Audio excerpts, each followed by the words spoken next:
In today's episode, we're going to talk about some key documents you want to get together for a client, especially if it's a long term retainer client where you're providing copywriting for lead generation, sales letters, and you want to make sure you have the right materials in place so you can write for their particular needs. I'm Justin Hitt with Ad Briefing's Copywriting Tips. Now, these documents are going to help you write better offers, write better sales letters, and write better lead generation. But what it does is extracts from your client key information you need to write down the stories, the stories that sell. Now, these are things that you're going to pick up from your client as you're interviewing them, and you're going to store them in these documents so that you can have focus and an orientation to your writing.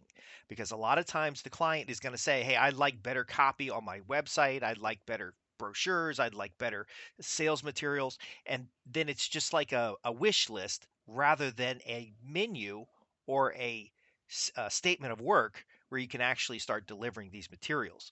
Now, a lot of times, too, a client's going to say, I want a sales letter.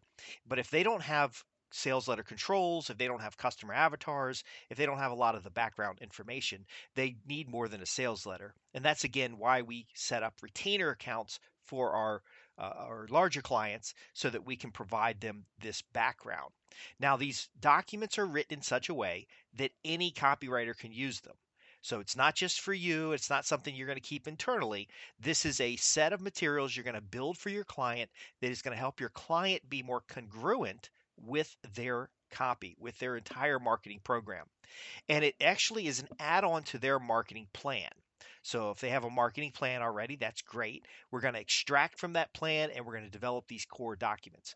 Now, in today's podcast, I'm going to go over these core documents in summary. I'm going to give you a list of these documents. You can build these documents out for a client. And by the way, this is a 5-figure activity. This is not something that you do once and never look at it again. These are living documents that help the client focus their marketing on generating leads and producing sales, as well as capturing artifacts relevant to their experience.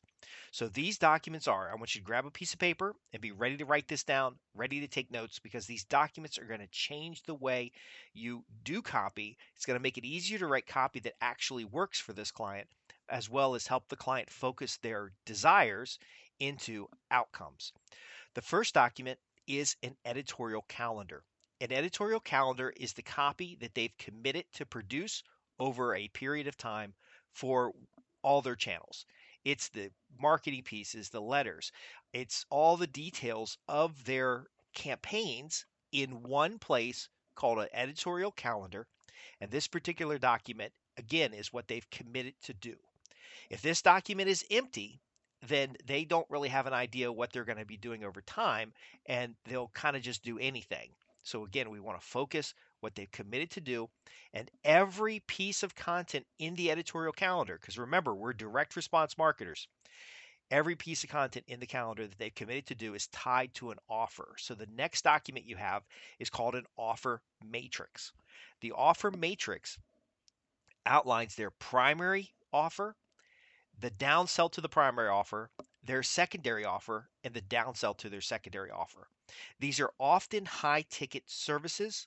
And when I work with a client particularly, they'll say, well, we have a whole catalog of products and services. I say, that's great, but what is our primary offer?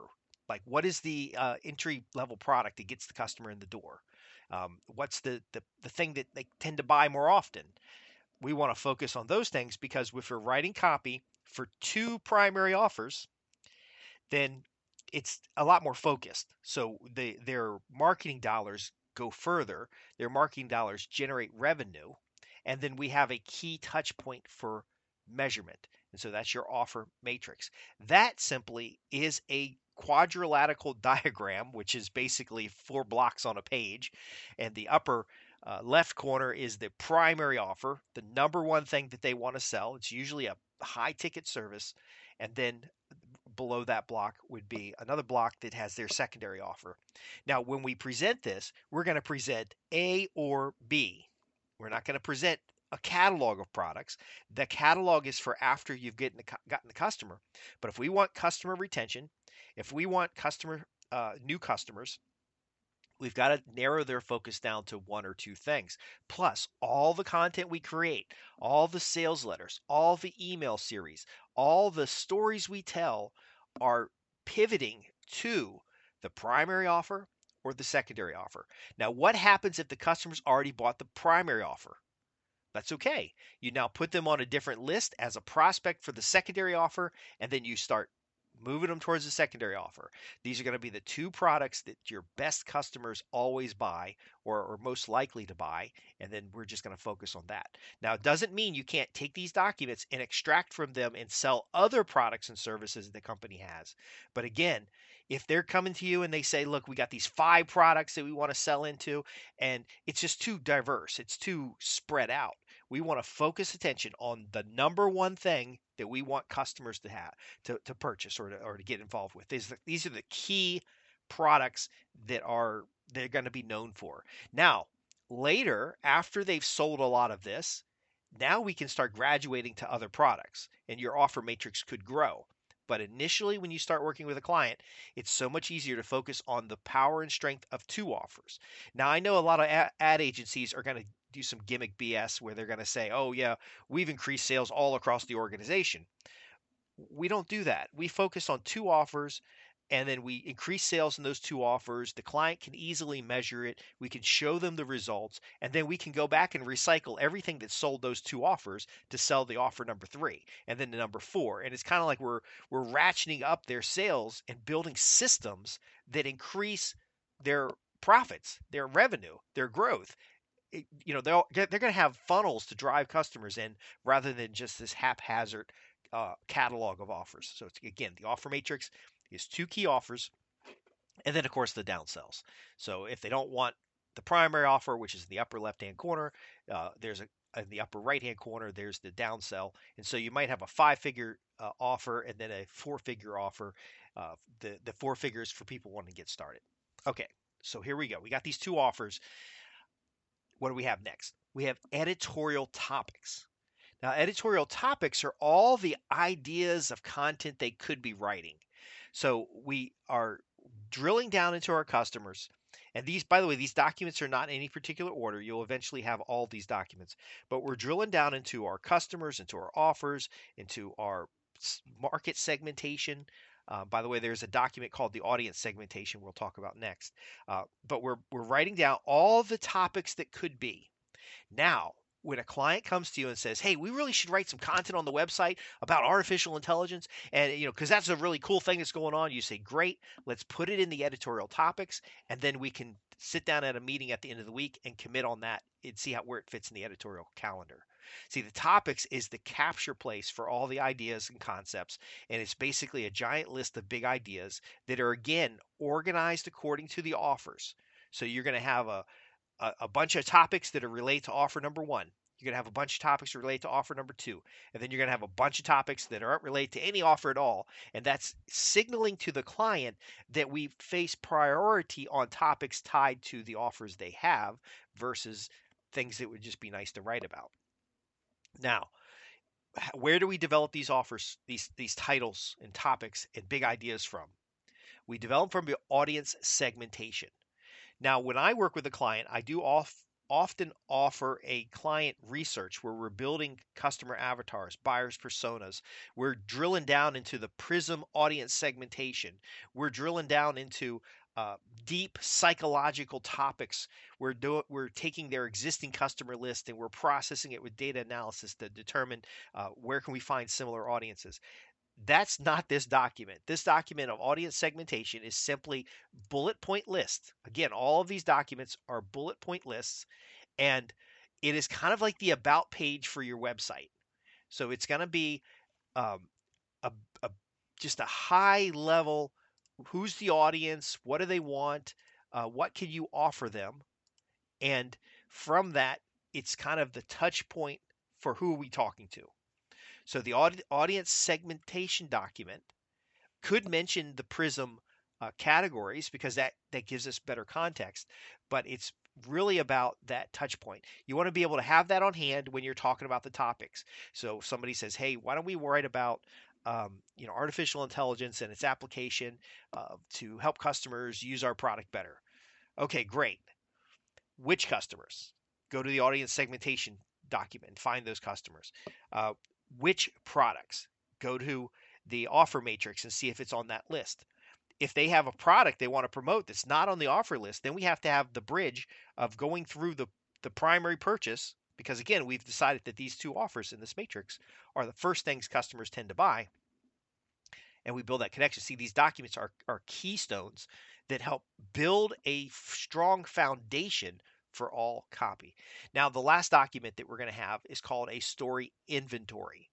Because really, what differentiates one company from another is the stories the company has about the founders, about why the product's used, customer success stories, and different. It's kind of like the glue for all this other stuff. So, if we're going to write a topic about how artificial intelligence can help the customer get better results, what are the stories that we have about customers getting better results with artificial intelligence? See, we don't want to just be talking about topics because they're popular. We want to talk about topics because they lead to the purchase of the products and services that we're offering. And so, again, these documents are the editorial calendar, the editorial topics, story inventory, offer matrix, and audience segmentation. These 5 documents are required for every one of my customers. Now, sometimes the customers have a giant binder that has 5 sections, and these sections are included. They may include other things too, such as what mailing list they've used in the past, uh, different types copy examples of their controls, such as a content library or a campaign library or swipe file. But these 5 documents are key because what they do is they establish the direction and focus for the copywriting assignments themselves. Now, when the client says to you, hey, look, we're going to write a sales letter, we're going to write 2 sales letters. It's going to be an A/B split for the primary offer that we have here. Here's all of our previous sales letters that worked. Here's all the metrics related to them. Get to work. And you can go in there and say, okay, well, do we have any relevant stories that that help our customers understand why we're doing something a certain way? Do we have any relevant stories that show our customer having success with this product?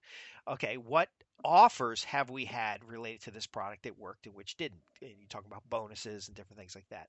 Which audience are we focusing on? Do you see how this works? And now a lot of customers will say, your client will say, hey, look, well, I have more than 2 things to offer. Well, yes, but you may have one primary offer to audience A. That same primary offer can also be provided to audience B. Could be completely different sales copy. These documents are key to your success to deliver good value to your client, but they create artifacts that the client can use for years to come. So these are living documents, meaning you'll add to them over time. And then very often these are index documents where, so for example, maybe you have a story that's just a paragraph in this document in the story inventory, but you've expanded that into almost a whole biography about the story in a piece of content. So I'll give you a quick rundown again. The directory I'm looking at, I'm actually in a folder that I've created for a client. It's a shared folder so the client can add stuff, I can add stuff. We can see each other's work. It has 2 folders. One folder is campaign, one folder is content. That's the campaign library and the content library. And then we have calendar, topics, inventory, offer matrix, audience segmentation. And so these documents are here. Now, some customers will have a library. So if you're working with a bigger customer, they're going to have a library somewhere that you might log into online, such as I think there's a couple of Adobe products that'll do this. They might have a SharePoint drive. They may have something that they want you to put it in a certain place. But you're always going to have these 5 documents.